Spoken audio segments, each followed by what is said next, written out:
¿Cómo les va? Arrancamos un nuevo programa de La Voz de Todos. Una semana que estuvo realmente con muchos problemas en las calles, fundamentalmente de la ciudad de Buenos Aires, con mucha agresión realmente por parte de las fuerzas de seguridad, y en un ratito voy a hablar de eso. También vamos a hablar con Héctor Polino, el titular de Consumidores Libres, porque se avecina el fin de año, se habla de un aumento en la canasta navideña de entre un 30 y un 35%, ni hablar lo que se viene en materia de tarifas. De hecho, ya hay mucha gente que ha comenzado a recibir la tarifa de las empresas de electricidad y están un poco sorprendidas. Claro, la pregunta es, ¿cómo va a ser esa factura allá por el mes de enero y por el mes de febrero? Cuando comencemos a usar, los que tenemos la posibilidad, los aires acondicionados, cuando podamos usar un poco más los ventiladores. Ni hablar lo que va a pasar con la tarifa de gas, donde ya hay gente que está preocupada, pero insisto con esto, tomando lo del calor, tomo lo del frío. ¿Qué va a pasar allá por abril, por mayo, cuando se empiecen a recibir las facturas del gas con el aumento que se avecina? De eso vamos a hablar en instantes con Héctor Polino. Pero rápidamente, enseguida, después de algunos análisis que voy a hacer, voy a hablar con Jorge Altamira, referente del Partido Obrero, para que nos haga un análisis de todo esto que está pasando en la Argentina, cómo terminó esta semana realmente muy dura en las calles de Buenos Aires, ni hablar en el Congreso Nacional, y qué avisora para el próximo año. Pero ustedes lo que van a ver ahora, en primer término, es un número. Y se preguntarán de qué se trata lo que estamos mostrando. ¿Saben qué es eso? Lo que la Argentina hoy está pagando por minuto de deuda externa. $1.200 por minuto todos nosotros aportamos para pagar la deuda externa, que lamentablemente, a pesar de lo que dice el gobierno, cada día se hace mucho más asfixiante para el Estado Nacional, para todos los argentinos, porque a ver, no lo paga Macri, lo pagamos nosotros, lo pagamos todos. Eso es lo que nos está pasando hoy en la Argentina. Y también uno escucha a todos los economistas de distintos sectores. De hecho, en este programa ya trajimos a dos economistas que piensan totalmente distintos, pero los dos, y lo que uno escucha en distintos ámbitos de la economía, dicen lo mismo. Si el gobierno no busca una solución a esto y nos seguimos endeudando, el próximo año puede estallar todos por los aires. Hablamos económicamente. Este es un tema. El otro tema, la verdad, yo le voy a mostrar ahora un escudo histórico. Este escudo tiene más de 100 años de historia en la Argentina. Y le voy a mostrar algunas fotos. Y este mensaje es más que nada para los radicales, sin dudas. Este señor se llamó Hipólito Yrigoyen. Terminó mucho más pobre de lo que llegó al gobierno. Le voy a mostrar a otro personaje de la historia del radicalismo y de la Argentina. Arturo Humberto Illia, que terminó prácticamente en la miseria. Después vino otro gran hombre de la democracia y del radicalismo. Se llamó Ricardo Balbín, que fiel a sus convicciones, cuando el general Perón, quizás equivocadamente, no aceptó acompañarlo en la fórmula, en esa gran reconstrucción que Perón quería hacer de la Argentina. Y por último, otro prócer del radicalismo, Raúl Alfonsín.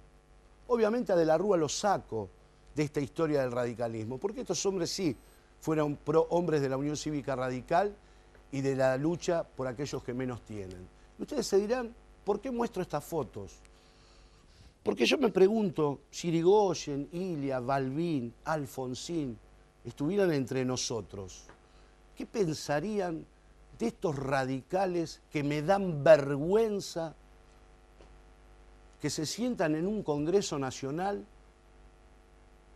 a defender políticas totalmente antisociales que atacan a los que menos tienen? ¿Qué sentirían estos hombres viendo que le quieren sacar la plata a las madres con chicos que necesitan fundamentalmente la alimentación? ¿Qué sentirían estos hombres cuando ven que le ponen la mano en el bolsillo, le quieren poner la mano en el bolsillo a nuestros abuelos, a los que dieron todo por el país? ¿Qué sentirían Yrigoyen, Illia, Balbín, Alfonsín? Yo me imagino que allá en el cielo los que son creyentes deben estar pensando que se deben estar peleando entre ellos, diciendo, fíjate lo que están haciendo.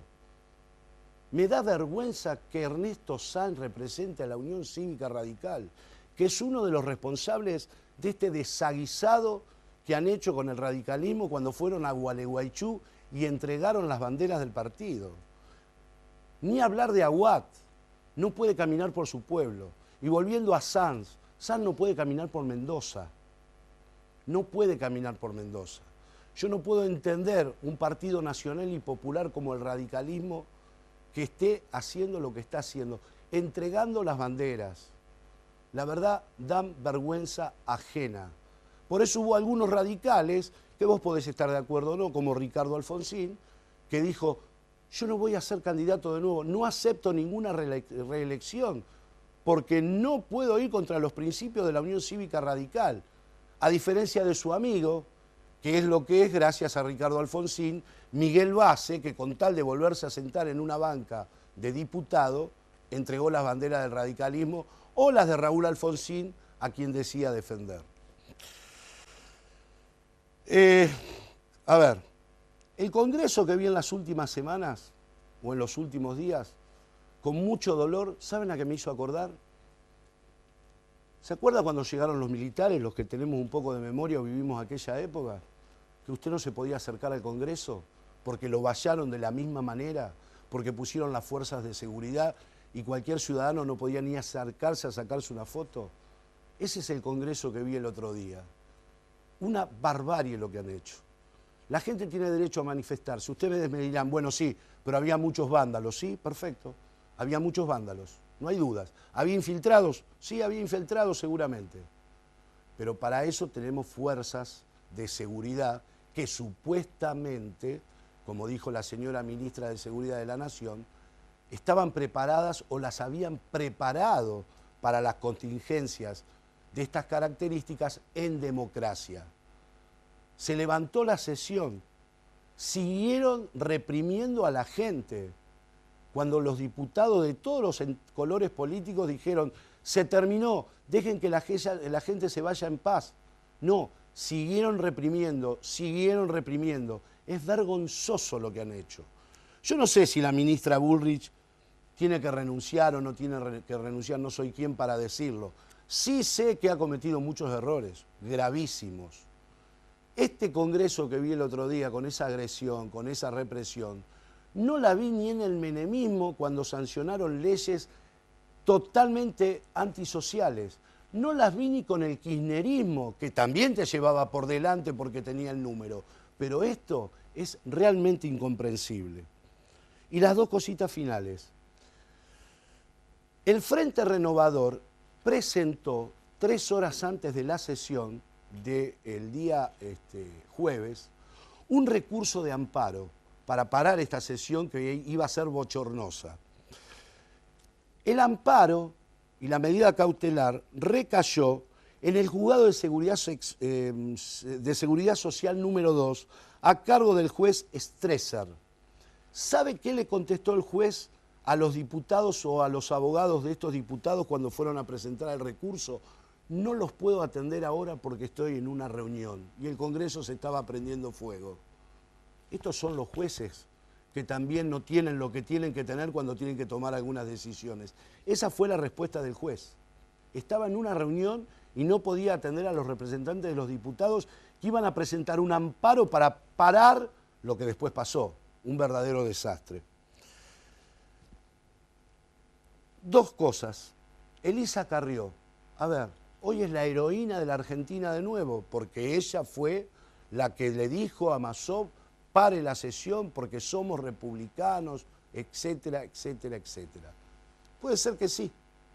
Lo que pasa es que Carrió conoce el reglamento como pocas de la Cámara. Tiene mucha cintura política, eso no es tema de discusión.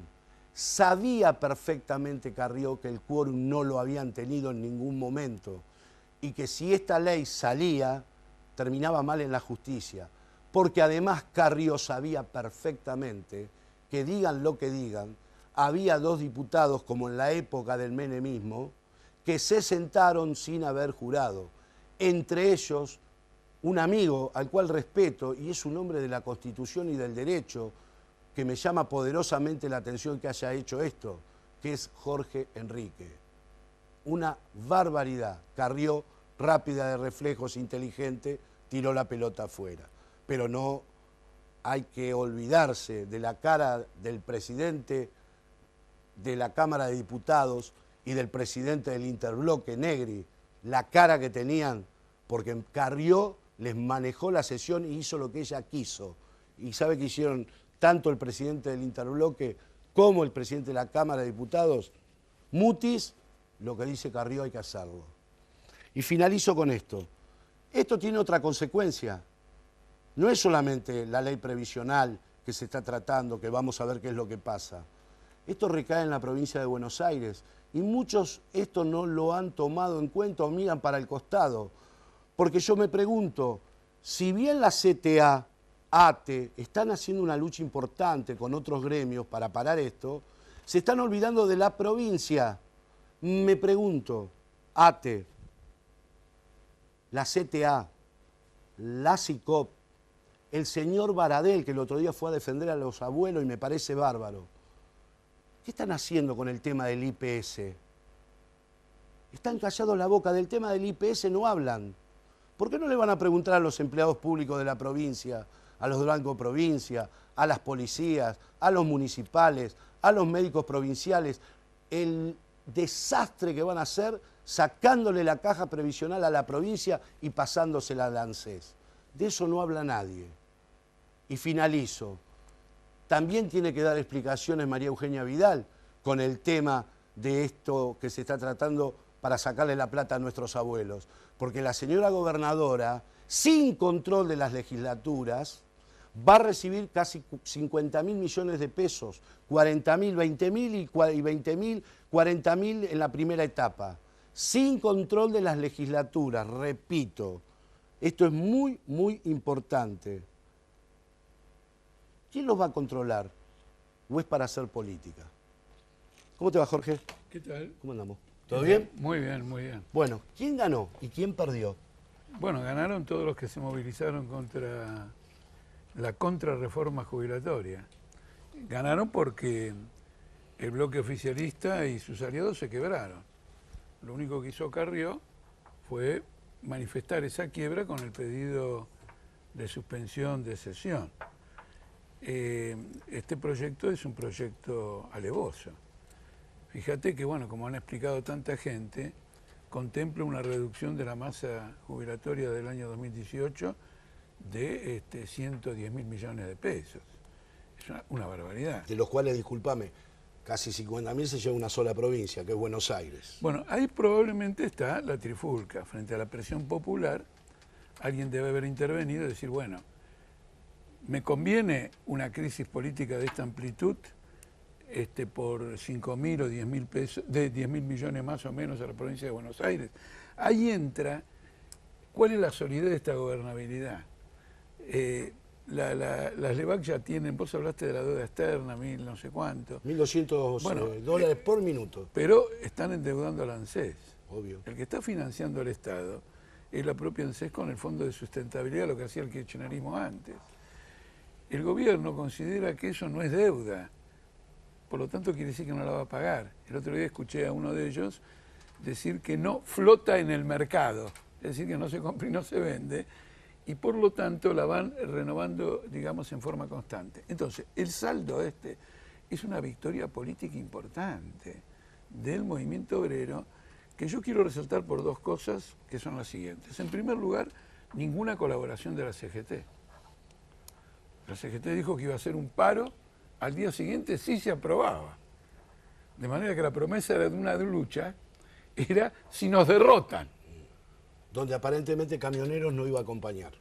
Bueno, dejemos de lado ya porque si me derrotan lo celebro con un paro al día siguiente, cuando el paro se hace antes para que justamente, digamos, no ser derrotados. Han colaborado de distintas formas en la contrarreforma laboral, ocurre absolutamente lo mismo.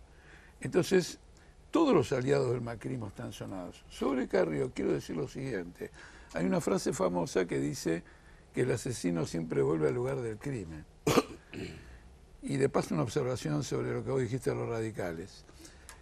Carrió votó la rebaja jubilatoria con De la Rúa. Sí, señor. Bueno, vuelve al lugar del crimen. Ahora vota la rebaja jubilatoria con el gobierno de Macri.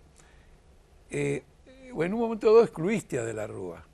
¿Te acordás que pusiste a Irigoyen, Sí, Alfonsín, y excluiste a De la Rúa? Porque no lo considero radical. No, pero permitime la siguiente reflexión. Sí. No voy a cuestionar cómo vos presentaste las cosas. No, quiero la reflexión que quiero hacer es que los radicales que acompañan a Macri acompañaron a De la Rúa.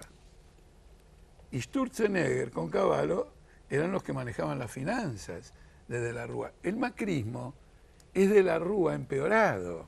Y los radicales vuelven a estar en la misma situación. Después hay otros temas históricos, pero no vamos, este no es el tema. Me interesa señalar que acá se rescata una política que llevó a la mayor catástrofe económica de Argentina, que fue la de diciembre del 2001, sí, señor, y la hiperinflación del 2002. Son los mismos protagonistas que están haciendo lo mismo. Bueno, se ha abierto una crisis importante, esta es la oportunidad para derrotar estos planes que no tienen ninguna vigencia. Mira, te hago una observación. Si solamente por la devaluación que tiene el dólar, la revaluación del peso, el costo de producción ha aumentado en forma tan brutal en dólares, ¿qué es lo que van a corregir supuestamente con una reforma jubilatoria? ¿Qué es lo que van a conseguir con una reducción de indemnizaciones? Es un verso lo del costo laboral. No hay ningún costo laboral. El sistema está desfinanciado porque la parte patronal, desde Martínez de Oda en adelante, ha dejado de pagar, se le ha facilitado para que no pague, los aportes jubilatorios. Y hoy la mitad de la recaudación jubilatoria es por impuestos indirectos, bueno, que pagamos todos, jubilados, no jubilados, etcétera, a través del IVA y a través de otros impuestos indirectos. Claro, porque acá lo que te quieren poner por la cabeza, que en realidad también es una realidad, es que cada tantos activos hay tantos jubilados. En una época la relación era 5-1 y la relación ahora es 2-1. O sea, nos quieren meter en la cabeza que el problema de los jubilados pasa por ahí, pero no te cuentan justamente la película de esta parte de la historia que vos contás, que cuando yo voy a comprar una botella de agua a través del IVA también aporto, cuando voy a comprar cigarrillos no aporto, solo eso, quiero decir etcétera, lo siguiente. etcétera. El tema de activos y pasivos es una falacia por varios motivos. En primer lugar, la tasa de desocupación y de subocupación es muy elevada. Por lo tanto, vos tenés gente que no puede aportar, en nuestra opinión que no debiera aportar, porque la jubilación es un salario diferido y como todo salario lo paga el patrón. Un obrero que paga su propio salario futuro está descontando de su salario presente una parte importante del ingreso. Obvio. Entonces dejemos de lado eso. Ellos han desfinanciado el sistema. Por otro lado tienen esta tasa de desocupación. El problema de la tasa de desocupación afecta a muchos sistemas jubilatorios en el mundo, pero la tasa de desocupación es una creación de ellos. Después hay 30% de trabajadores negros.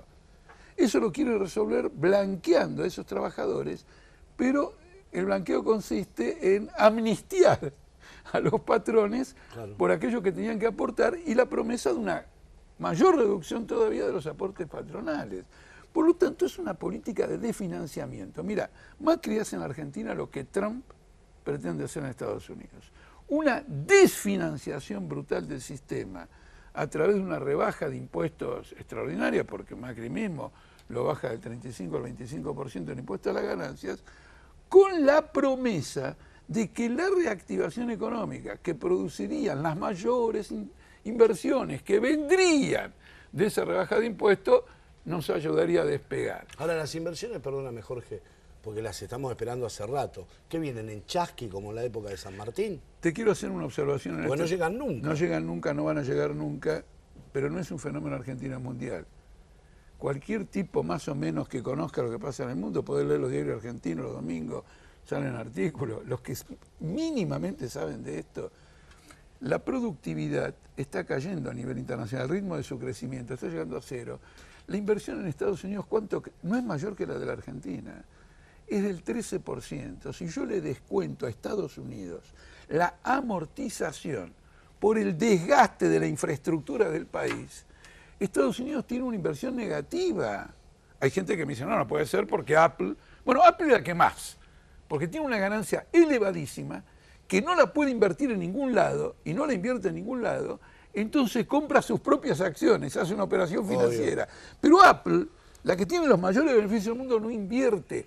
Hay una debacle después de la crisis de 2007, hay una debacle de todas estas relaciones sociales capitalistas que los gobiernos quieren hacerle pagar a los trabajadores. Esto tiene que ser entendido con claridad. Ellos están en un impas extraordinaria y creen que van a salir de ella multiplicando ataques a los trabajadores. Esto explica, entre otras cosas, tantas crisis de gobierno. Mirá Merkel, habían prometido que iba a ganar, iba a gobernar, no sé, 10 años más, 20 años más. En realidad perdió, subió la ultraderecha, parte del descontento popular que muchas veces demagógicamente la ultraderecha está en un gobierno en crisis. Macron ganó lejos, en este momento quiere imponer una reforma laboral, también tiene una crisis. La Theresa May está en el horno. ¿Qué es lo que explica estas crisis políticas? Que el impas de la clase que dirige frente a su propia crisis, pretendiendo que la pague un pueblo que viene retrocediendo en sus niveles de vida y viene creciendo la desigualdad, ese impas no la puede resolver. Ahora, volvamos a lo terrenal, a lo argentino. Los gobernadores se quieren salvar el pellejo, de esto no hay dudas. Siempre ha pasado lo mismo en la historia. O sea, entregan, perdonando el término, entregan hasta la madre con tal de salvar la provincia. O sus aspiraciones políticas de seguir siendo reelectos, como algunos casos puntuales que tenemos en la República Argentina. ¿Qué le pasó a un gobernador peronista, fundamentalmente, defensor del que menos tiene, supuestamente, para bajar sus banderas, para mandar a sus diputados a votar lo que iban a votar, o a sus senadores? Escuchame una cosa, en estos 2 años, toda esa gente, incluido el Frente Renovador, le votaron 100 leyes, le votaron una reparación histórica, que si vos la aceptás, cobrás un 40% menos. Y si no aceptás eso y vas a la justicia, no te da nada. Con este robo ahora de los 110.000 millones de pesos, se recupera lo que supuestamente estaban dando por la reparación histórica. La votaron todos. Vos me señalás que Massa o el Frente Renovador fueron a la justicia. Fueron a la justicia por un tema de amparo. Yo no los vi hacer campaña. Yo lo que veo es que los masistas o los renovadores de la CGT están arreglando con el gobierno y han arreglado la reforma laboral. Entonces lo que hay que comprender aquí es que más allá de la atomización de todos estos partidos, están unidos en un planteo de defensa de este esquema económico. Lo mismo ocurre en Brasil. Mira, Brasil es un ejemplo que te permite entender todo. En estos días se define si Lula va preso o no. Por ejemplo, pero el Temer lo agarraron como a José López con la bolsa. Se le había dado un propietario de un frigorífico internacionalmente muy importante. Es claramente para el país un ladrón. ¿Por qué se sostiene? Porque mandó un proyecto de reforma laboral y mandó un proyecto de reforma jubilatoria y mandó un proyecto de reforma fiscal que son un calco de lo de Macron en Francia y lo de Macri en Argentina. Entonces los grupos financieros sostienen a un ladrón consumado y después vienen con el discurso anticorrupción. Se entiende esto perfectamente bien. Ahora Temer también tuvo problemas para aprobar la reforma jubilatoria, porque no cierra nada en Brasil. Entonces le van cobrando distintas facturas y la pasó para febrero. Por eso hoy a la mañana yo tuiteé: che, a Temer se le hicieron pasar para febrero, nosotros hagámosela pasar para las calendas griegas. Ahora, pero el gobierno la semana próxima no llega, para mí no va a poder sacar esta ley. Bueno, por eso te digo. La van a tener, como pasa con el tema de Brasil, no sé para cuándo la van a patear. Bueno, Macanudo se quebró. Quiere decir que esta política es inviable. Me interesa este punto, porque yo creo que en política a los trabajadores, al pueblo hay que decirle que ciertos ataques no son injustos, sino que son inviables. Inviables como propuesta de salida. Porque he encontrado a alguna gente que me dice: mirá, ellos dicen que si yo me dejo bajar el salario, viene una inversión. La inversión fomenta el empleo me saca de la desocupación, pero también me capacita para luchar después por un aumento de salario. Correcto. Es decir, que ese trabajador reconoce la injusticia del planteo de Macri, pero dice: es lo único que hay. No, es inviable. No vas a tener ni una cosa ni la otra. Es un ataque que no tiene compensación por ninguno de los sectores que ellos señalan, y esto es un fenómeno a nivel mundial. Por eso esto es una crisis importante, por eso usé la palabra, hoy se quebró el oficialismo y Carrió se avivó a tiempo de que quebraron, le dijo a Monzó creo que captó de que están quebrados, y entonces cerraron fila y levantaron la sesión. Es una victoria de los trabajadores. Última pregunta, en un minuto, Jorge, con tu poder de síntesis. ¿2018? Bueno, en 2018 tenemos esta crisis en desarrollo. Ahora, yo le digo a los oyentes, te digo a vos, a todo el mundo, la experiencia con los partidos tradicionales ya está hecha. Así que la izquierda es una fuerza fundamental. En el fondo, la única que ha luchado consecuentemente en esta ocasión ha sido la izquierda, el Partido Obrero. Siendo una victoria de todos, yo reivindico para el Partido Obrero y para la izquierda en general un lugar de lujo en esta lucha. Porque cuando parecía que acá no había ninguna perspectiva, se puso en acción y dijo, mediante la lucha podemos ganar. Y por ahora, primer tiempo, 1-0, 2-0, bueno, viene el segundo tiempo, nos preparamos para el segundo tiempo. Gracias, buen año. Chao, muchísimas gracias. Felicidades. Buen año, esperemos tenerlo. Les voy a preguntar después del corte al titular de Consumidores Libres, Héctor Polino, cómo vamos a estar los argentinos en materia de poder ir a comprar lo que necesitamos para todos los días. Ya venimos.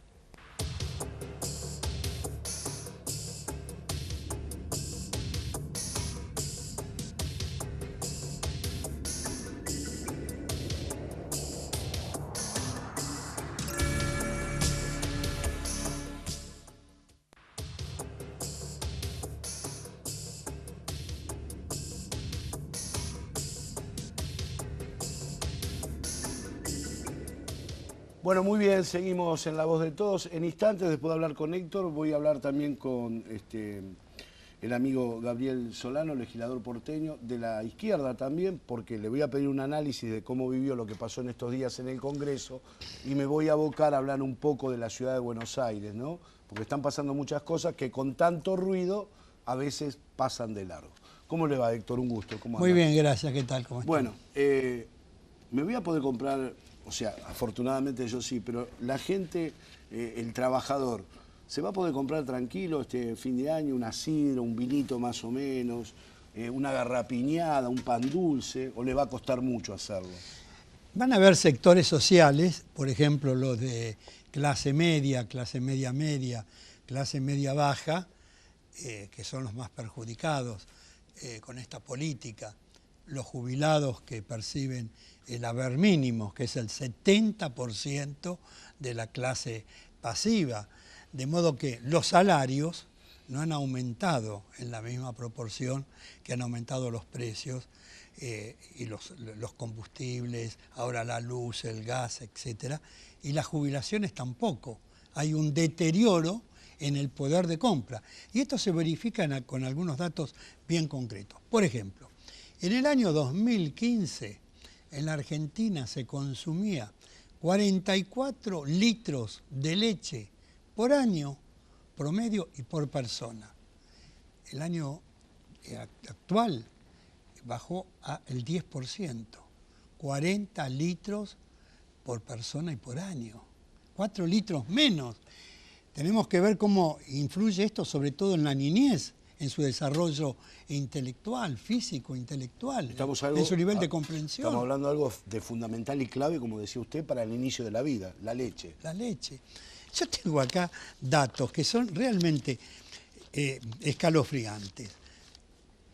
La leche, después de Canadá, la Argentina es el segundo país que tiene la leche más cara del mundo.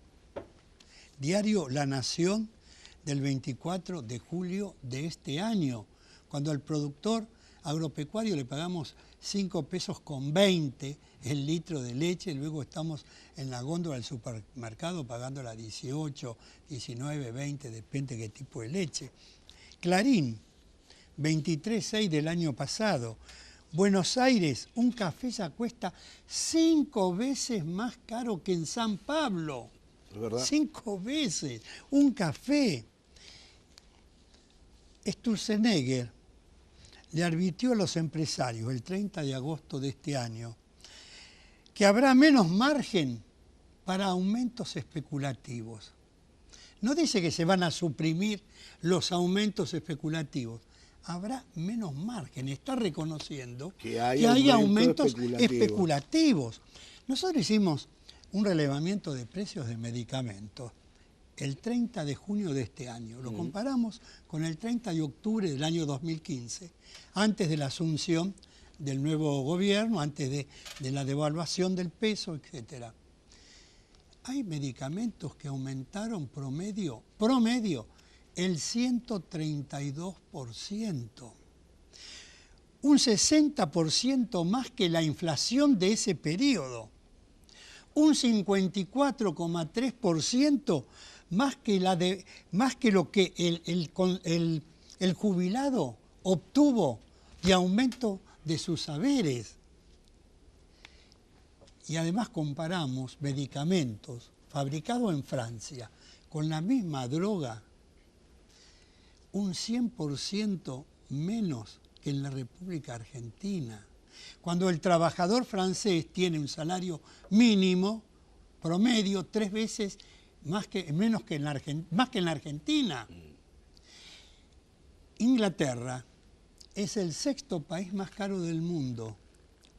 Los artículos de la canasta de alimentos están menos caros que en la Argentina.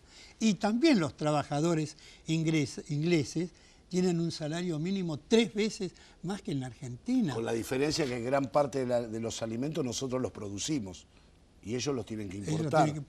En la audiencia pública sobre el tema del gas, realizada hace poco, yo hice uso de la palabra en nombre de Consumidores Libres. Y dije que alguien explique por qué razón, de acuerdo a lo que dijeron las empresas, los usuarios tenemos que pagar con aumentos de tarifas las futuras e hipotéticas inversiones que prometen realizar las empresas. Primero tienen que hacer las inversiones. Obvio. Y después recuperarlas con aumento de tarifa. Pero no que los usuarios tengamos que financiar inversiones que no sabemos si se van a hacer. No, si no, nos va a pasar como los peajes. En muchos lugares nos cobraron los peajes y las obras no se hicieron nunca. ¿Qué te parece? Es la primera vez que en la Argentina, desde Bernardino Rivadavia hasta ahora, el gas, la facturación de julio y agosto de este año, se pagó en 4 cuotas. 25% en septiembre, 25% en octubre, 25% en noviembre y 25% en diciembre. Esa es la prueba elocuente de lo alto que es la facturación y que no está acorde con la capacidad de pago. Y desde el tarifazo en el gas se viene desdoblando cada 2 meses. Se paga el 50% un mes y el 50%. Y después se van acumulando los dos 50%. Claro, pero hay un tema también muy preocupante que con usted lo he hablado en varias veces, ¿verdad? En varias oportunidades, que es como que pasa un poco desapercibido, que es el tema del agua. Sí. Porque usted fíjese que por lo general la gente protesta por el gas, por la luz, pero por el agua es como que no hay tanto ruido en la calle. Porque el agua hubo un fuerte aumento el año pasado. En algunos casos fue del 800, 900%, y este año no hubieron aumentos. Entonces quedó ahí, por lo menos en el área de AISA, sí, de concesión Ciudad de Buenos Aires y conurbano bonaerense. Ahí no hubo. Pero, por ejemplo, ¿cómo es posible que la Argentina, salvo Uruguay, pague el precio de los combustibles, los consumidores, más caro que en todos los países de América Latina? Salvo Uruguay? ¿Cómo es posible que la empresa petrolera estatal, YPF, que participa en un 55% en el mercado interno, que podría regular el precio de las naftas, del gasoil, etcétera, sea la empresa que comience ahora aumentando el precio de los combustibles y luego le siguen la Shell y todo el resto de las empresas? Ahora, en un país como la Argentina, que tiene la superficie territorial casi de un continente, 3 millones de kilómetros cuadrados, donde la logística incide en la estructura de costos promedio en un 35%, porque tenemos el 90% del transporte de carga que se realiza a través del camión. Se autorizan aumentos alegremente y a partir del 1 de octubre de este año, que comenzó a partir del 1 de noviembre, se decretó libre el precio de los combustibles.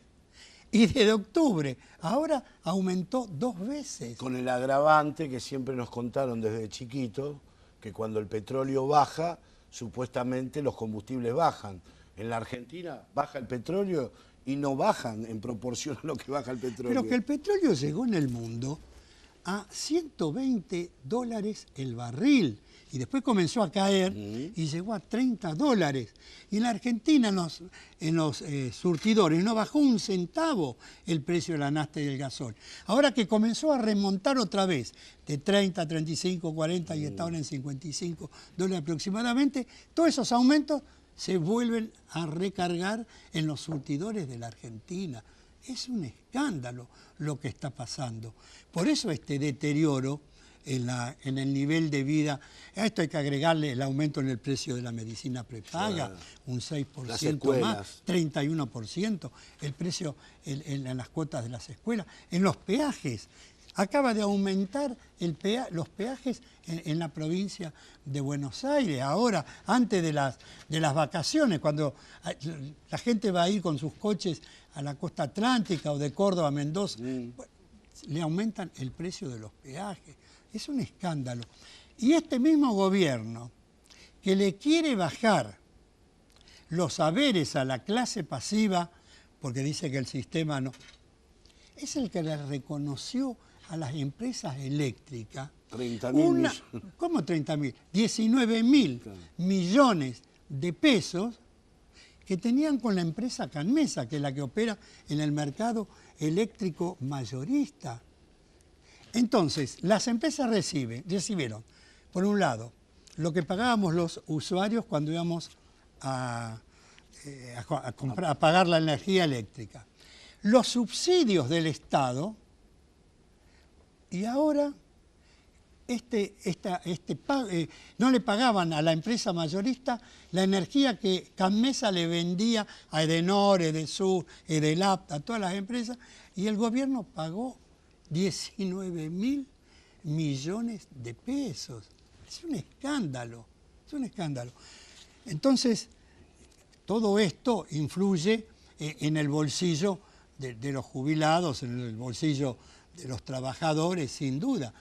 Ahora, este nuevo recorte, esta reforma al sistema previsional, no es nada esto. Hay algo de que todavía nadie ha hablado.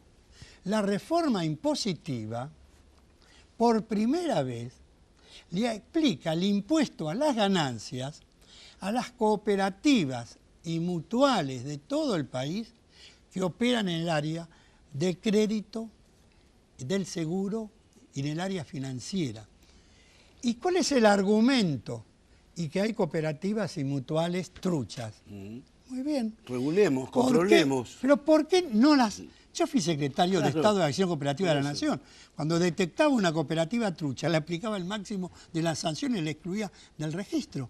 Si tienen detectadas mutuales y cooperativas de crédito, de seguro, etcétera, que son truchas, que las debe haber, bueno, sancionen a las truchas y exclúyanlas incluso del registro, pero no sancionen a las auténticas, obligándolas a pagar el impuesto a las ganancias, cuando sabemos que por la concepción doctrinaria, las cooperativas y mutuales no generan ganancias. Son solidarias. Son entidades sin fines de lucro, y que cuando se producen excedentes al final del ejercicio son errores de cálculo que vuelven luego a los asociados en la misma proporción que contribuyeron a generar esos excedentes. No los graben con el impuesto a las ganancias, es un escándalo. Y eso está ahora en la reforma impositiva. Le hago la última, Héctor. El gobierno dijo que para este año iba a tener una inflación no mayor al 17%. Le erraron al vizcachazo mal. Ahora en el proyecto que mandaron para el año que viene, el proyecto de presupuesto, por eso esta discusión con los abuelos, dicen que van a andar en el 12%. Ya hay muchos economistas que dicen que no van a bajar del 22-23%. En el panorama que se avecina, ¿usted qué análisis hace con respecto fundamental a la alimentación de los ciudadanos? ¿La vamos a pasar mal de nuevo? Van a continuar aumentando, porque como el gobierno se fijó como política, octubre del año 2019, la quita total de subsidios a las empresas de gas y a la energía eléctrica, donde los usuarios van a tener que pagar el valor de la tarifa plena. Van a haber 2 aumentos por mes. Además van a haber aumentos por las inversiones, como les dije antes, que las empresas prometen llevar a cabo, y aumentos por la inflación. Van a continuar los aumentos en los combustibles que quedaron libres, y otros aumentos que el propio gobierno decreta en los peajes, etcétera, etcétera. Todo eso se traslada a precios. Y no siempre en la misma proporción. Por las dudas, en las estructuras de costo hay un rubro ahora, por las dudas. Entonces se traslada en una proporción mayor. Y además, como nadie controla nada, usted en la misma manzana de su casa, de su barrio, un negocio con el otro tiene el yogur, el kilo de carne y demás, con mucha un diferencia. precio distinto, porque nadie controla. Entonces, a mi juicio, lamentablemente, este proceso inflacionario va a continuar, porque es el propio gobierno el que lo está alentando. Héctor, gracias, buen año. Que siga, gracias. ¿Sigue teniendo el 128? No, lo vendí hace rato. ¿Lo vendió? Y viajo en subterráneo, en colectivo y en taxi. Este hombre, habiendo sido diputado nacional muchos años, tenía un 128, andaba con ese 128. Estaba joya, ¿eh? Lo tenía pipí cucó. ¿Cómo andamos? ¿Todo bien? Todo bien. Bueno, semana complicada. Los diciembre son complicados en Argentina, ¿no? Final complicado el del otro día en el Congreso. No sé si alcanzaste a escuchar más o menos lo que hablábamos con Jorge. Carrió, yo hacía en la editorial, Carrió, muy inteligentemente, hay que reconocérselo, vio la jugada, se dio cuenta que realmente no tenían el quórum y les hizo pasar un momento, creo que a Negri y a Massó, bastante complicado, porque las caritas que les quedó a los dos cuando Carrió pide suspender la sesión o levantar la sesión, habla por sí solo, ¿no? Es que no tenían el quórum. Claro, Iba a pasar esta sesión por a eso la te digo, historia, no lo tenían. como la del diputrucho que se privatizó el gas. Claro, Entonces, imagínate, había diputados que no habían jurado, como Jorge Enrique, lo cual Claro. me llama mucho la atención. que no habían jurado y los querían hacer presentar como si fuese un quórum para una ley que era muy importante. No estamos hablando de cualquier... Primero, si no tienen quórum, no tienen quórum. Pero destruir el sistema previsional, porque no es otra cosa esta ley que se está discutiendo ahora. En una sesión trucha hubiese dado lugar a un verdadero escándalo, una sesión que aparte se había adelantado, porque estaba prevista que iba a ser 19 y 20 de diciembre, Exacto. una mega sesión de un día entero, y la adelantan, yo creo, porque el gobierno percibió que había un mar del fondo de la sociedad muy fuerte, muy fuerte. Que acá no era solamente, porque a veces te dicen, y son los muchachos de la izquierda que son un poco ruidosos, pero acá era unánime, porque vos hablabas con distintos sectores sociales en la calle y todos estaban muy enojados. Yo vi encuestas de opinión que decían que solamente el 12% de la población estaba a favor de esta ley. Y si vos ves bien lo que ocurrió en las elecciones del 22 de octubre, yo fui candidato a la Ciudad de Buenos Aires y Carrió sacó el 51% de los votos. Creo que si se ve el voto de manera etaria, por franja etaria, en la franja etaria superior, en los jubilados, seguramente tuvo un porcentaje de voto más alto. Sí, señor. Quizás 60% más. Los jubilados, que son la base electoral de Cambiemos en la Ciudad de Buenos Aires, estaban en contra de este proyecto.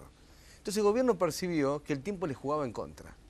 Adelanta la sesión y después se da cuenta que no tiene los votos. Pero cuando un gobierno hace semejante error de cálculo, quiere decir que está enfrentando una crisis, porque no puede ser que no sepa contar, no es tan difícil contar 129, ¿se entiende? No es tan difícil. Tiene un problema político de fondo y creo que ahora hay que aprovechar este tiempo porque esta reforma no tiene que pasar.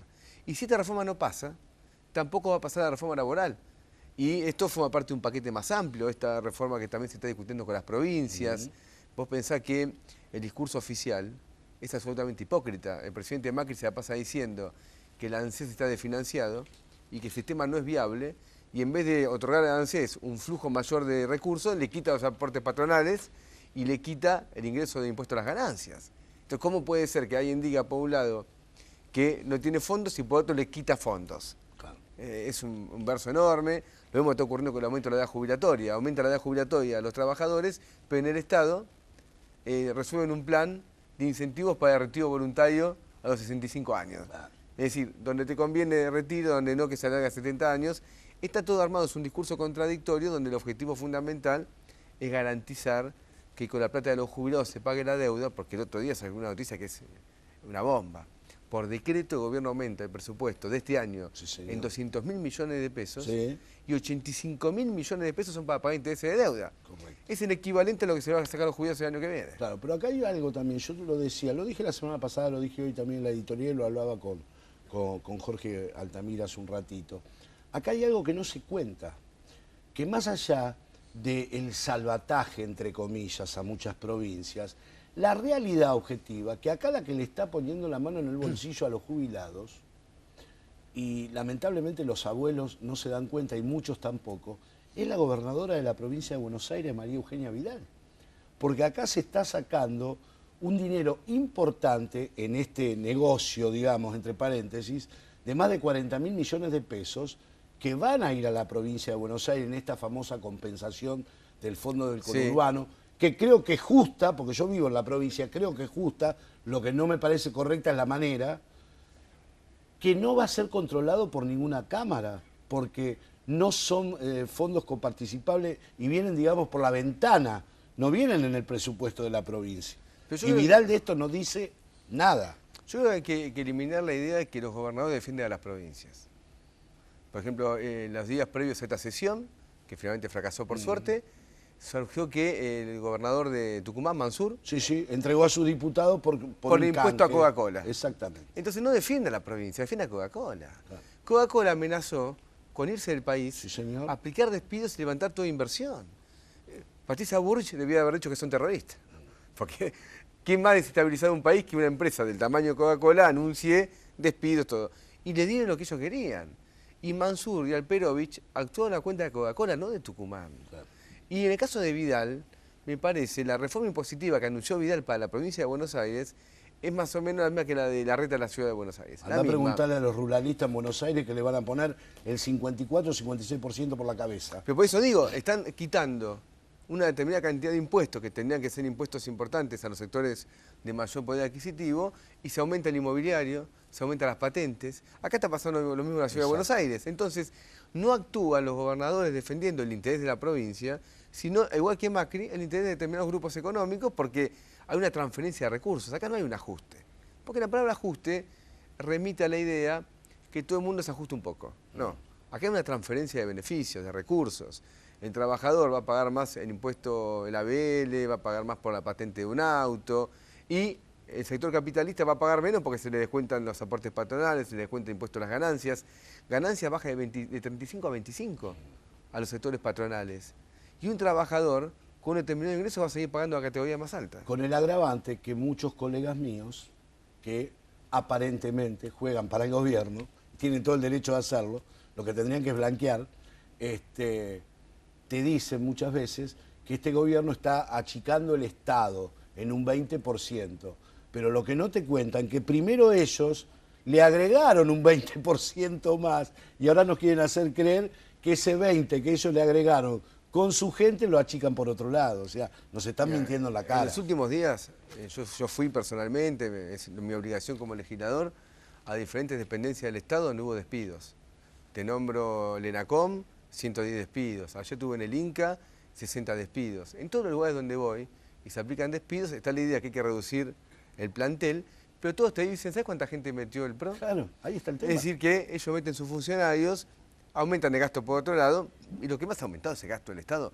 ¿Cuánto se paga de intereses por la LEVAC? Exacto. A ver, seamos claros, 320.000 millones de pesos al año.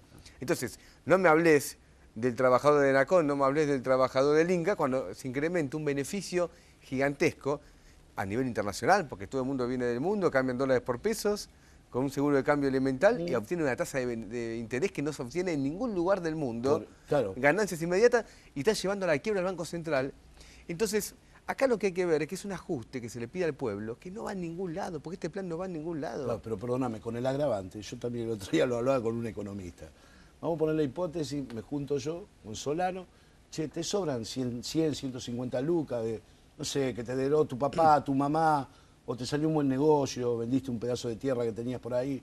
Sí, y a vos, sí, bueno, ¿qué hacemos? Che, mira, en el fondo de mi casa tengo un galponcito, ¿por qué no compramos 2 maquinitas, empezamos a producir, no sé, lamparitas, relojes? Y vos me vas a mirar y me vas a decir, pero vos estás en pedo. LEVAC. Vamos a comprar LEVAC. ¿Cómo vamos a andar poniendo que tenemos que pagar impuestos, que por ahí tenemos un empleado y se corta un dedo y tenemos problemas? ¿Qué vamos a poner una empresa, por más chica que sea? Vamos a comprarle back. Por eso no viene la plata. Es lo que vos decís, es una cosa inexplicable. Por eso Macri, cuando uno lo escucha, él dice lo siguiente: hay que bajar el costo argentino. ¿A qué se refiere? Las jubilaciones, los salarios, el gasto en educación, el gasto en salud. Pero el costo argentino alto, no es ese. El costo argentino alto son las tasas de interés usuarias que tenemos, lo que recién se decía, tarifas increíbles, porque las tarifas, cuando se dice que Argentina va a pagar el usuario la tarifa plana, la tarifa real, nadie sabe cuál es la tarifa real. ¿Cuál es la tarifa? Si no se sabe las cuentas de las empresas. Claro. Por lo tanto, ni sabemos cuál es realmente el costo de la tarifa. Entonces tenemos un costo energético enorme, tenemos un costo financiero enorme. Ese es el costo argentino que hay que bajar, y no los salarios, nuevas jubilaciones. Al trabajador no se le puede sacar más nada. Ya no dan para No más. se puede sacar más nada. El salario promedio de Argentina son 10.000 pesos y el 70% de los jubilados ganan 7.200 pesos. Por eso cuando la UCA saca la encuesta de pobreza y da que hay 13 millones de pobres, 13 millones y medio de pobres en Argentina, lo que queda claro que el pobre hoy en Argentina no es lo que se llamaba habitualmente el excluido, el que no trabajaba. No, hoy pobre es el que trabaja. Hoy pobre es el jubilado. Porque el nivel que ha caído el ingreso de los trabajadores lo coloca por debajo de la línea de pobreza. Tengo 30 segundos, amigo. ¿Qué pasa que no habla la reta? Está mudo. ¿La reta? No, la reta creo que no habla porque primero mucho que mostrar no tiene y debe estar pensando, también tiene también negocios por su cuenta, pero yo te aseguro que el 2018 la ciudad va a ser un 18 muy movido, porque hay mucho descontento en la ciudad en materia de salud, en materia de educación, en materia de vivienda, y eso se va a expresar y nosotros en la legislatura vamos a hacer la voz de eso. Gran año, amigo, gracias. Gracias, igualmente. Nos vamos. Antes, atención, empleados municipales del Partido del Tigre. El intendente de Tigre, el doctor Julio Zamora, acaba de firmar un decreto para otorgarle a todos los empleados municipales un bono de 7.500 pesos para fin de año. Primicia. Hasta dentro de 7 días. Gracias.